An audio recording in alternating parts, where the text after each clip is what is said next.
Hey guys, welcome to Boxing Squared for boxing news and views from around the internet. Tyson Fury is doubling down on his rhetoric that Deontay Wilder has underestimated how good he will be on fight night, saying the WBC champion has most certainly bitten off more than he can chew. And the pair, of course, they meet this weekend in a highly anticipated showdown in Los Angeles, with Wilder's WBC belt up for grabs and also Fury's lineal championship status also on the line. So what I'll do, I'll get to Fury's latest comments and a few thoughts, and then on to some other build-up news, including Wilder comparing Fury to a man he's already beaten.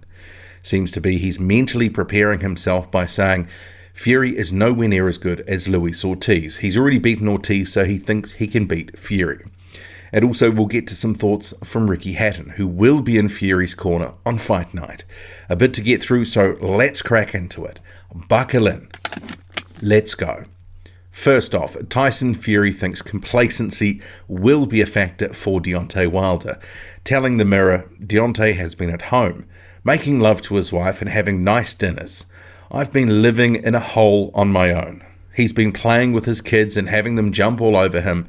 I've just been training and starving myself. You can't be playing daddy when you're training to be heavyweight champion of the world. They've bitten off more than they can chew. They think I'm in it for a few quid, but I could care less about the money. Don't forget, I picked Deontay Wilder. He did not pick me. I signed a 5-fight deal with Frank Warren and could have boxed 5 bumps. But I picked him. I asked Frank to tell them I was coming back just for the money. That's how he got the fight made. I tricked them into it. They think they're fighting some fat English idiot. They don't know what they've let themselves in for. He's made the biggest mistake of his life letting me talk him into this fight. Tyson Fury's statements to the Mirror, and certainly Fury, I'll start with the first part first. He's been making much of his sacrifices that he's been making for this fight. The time away from his family, the time away from other creature comforts that, obviously he's used to, and he's saying Deontay Wilder is still having the benefit of, and that is making Wilder complacent in his view. But then again, it's not exactly like Fury's been slumming it either. But, he has been dialed in, at least, outwardly from outward appearances, on the training front for this fight. And he'll need to be, because obviously he's got to come ready. And certainly he has been saying since the Wilder press tour that Wilder made a mistake taking this fight, thinking that Fury was cashing in, when in reality Fury says he wanted them to believe that he was a soft touch, that he was done, that he was looking for a payday. That, as he says now, that he's tricked them into taking this fight. And it's these sorts of statements that gives a lot of us pause for thought, especially if you're on the fence about Fury's prospects for this fight. I know when the fight was announced, I thought, it's too soon for Tyson Fury in his comeback. He's probably taken this fight, maybe 2 fights or 6 months too early. But Fury, he has been wooing us with his words in recent weeks in the lead up to this fight. He's really been turning it on, and a lot of people are starting to believe. More people are warming up to the idea that Tyson Fury will get a win in this fight. I'm not so convinced. I still think Deontay Wilder will win this fight. I'm not changing my position on this. I think it's come too soon. But certainly the PR job that Tyson Fury has been doing, it has been working. And I know many Tyson Fury fans have been lapping up this confidence that Fury has been displaying and the stuff that he has been saying. But there's part of me as well that also thinks, it's also he's selling the fight. He's effectively singing for his supper, and the better the event does, the more he's going to get paid on the back end. It's a reality. So with all that's being said, and, with the warming up to Fury potentially being able to win this fight, I'm a bit torn on wanting to believe Fury on one hand, that he could put on a masterclass. But then on the other hand, I think, he's had 2 soft fights in 3 years. He's abused his body with drink and drugs for a decent chunk of that time that he was away from the sport. So, I do hope that he does show up, that he boxes great, because that's great for the fight. That's great for boxing. It'll be a magnificent comeback story. It's certainly going to help make the spectacle even bigger. But we recently have heard his father, John Fury, say that Fury is the greatest self-promoter in the world. So In that regard, it's a little bit hard to separate fact from the hyperbole that Tyson Fury has been coming out with. It's hard to judge on that. But Ricky Hatton, who will be in Fury's corner, he's got no doubts at all, telling the Daily Star, if anyone can do it after just 2 fights back, it's Tyson. Tyson has many attributes, his skill, his height, his awkwardness, but Wilder's biggest problem will be Tyson's belief in himself. He went to Germany against Klitschko and wasn't bothered. He's going to LA and is not bothered. Only had 2 fights back and not bothered. He believes he is one of the greatest of all time. That is what Deontay is up against. Someone with that belief. And certainly, belief is, that's something Fury has never been short on. But, the counter to that is belief doesn't stop a punch. Belief won't improve his stamina. But, having belief is a big thing for a boxer, and the mental side of the game is clearly, a big thing. It's often half the battle.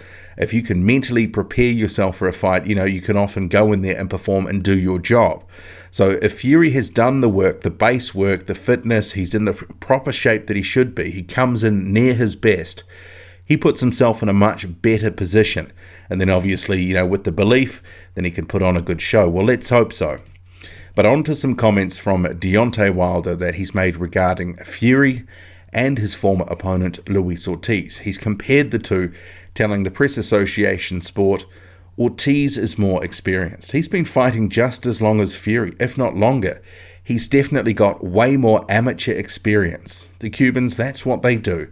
I've got so much confidence. I've knocked out the number 2 guy, and now I'm going for the number 3. I'm not going to be denied. It's just a different height. Fury's awkward. Any awkward fighter is going to be a tough fight. It's one of those things you just have to figure him out. If it's a less awkward opponent, you have a grasp of what you need to do to get to him. With an awkward fighter, you really can't think about it. You have to get in the ring and adjust. Every awkward fighter, it took me a long time to get them out of there.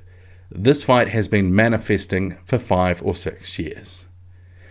And I take it from Wilder's comments that if he's saying Luis Ortiz is number 2 on his list, Tyson Fury is number 3 on his list, then that means he's number 4. No, I'm kidding. He must think he's the number 1 guy in the division. And no doubt that top 3 is going to generate some comments in the comment section. There's going to be much debate and discussion on where Anthony Joshua should be, given that he's not in Wilder's top 3.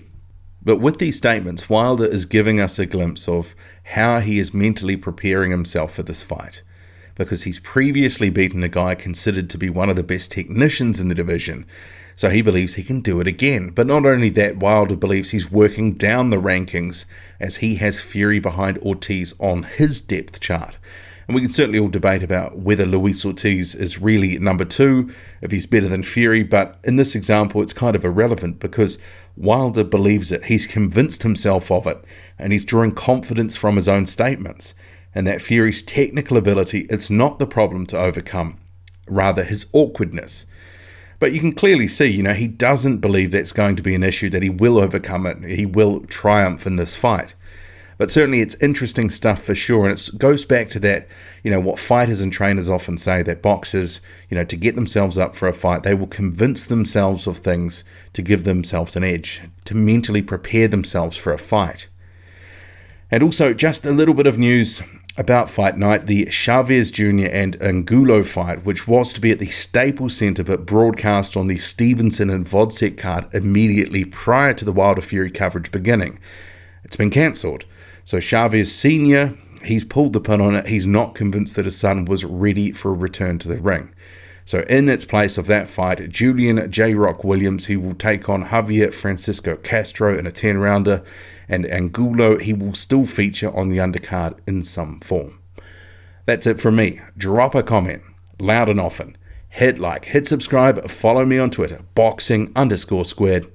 I'm out.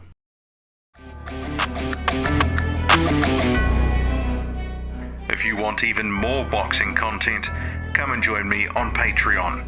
Every week on a Sunday, I drop a new video on something topical or thought-provoking from the heavyweight division, ranging from rankings, the business of boxing, the false economy of deluded fanboys, the twists and turns in the division, to assessments of fighters and their statements.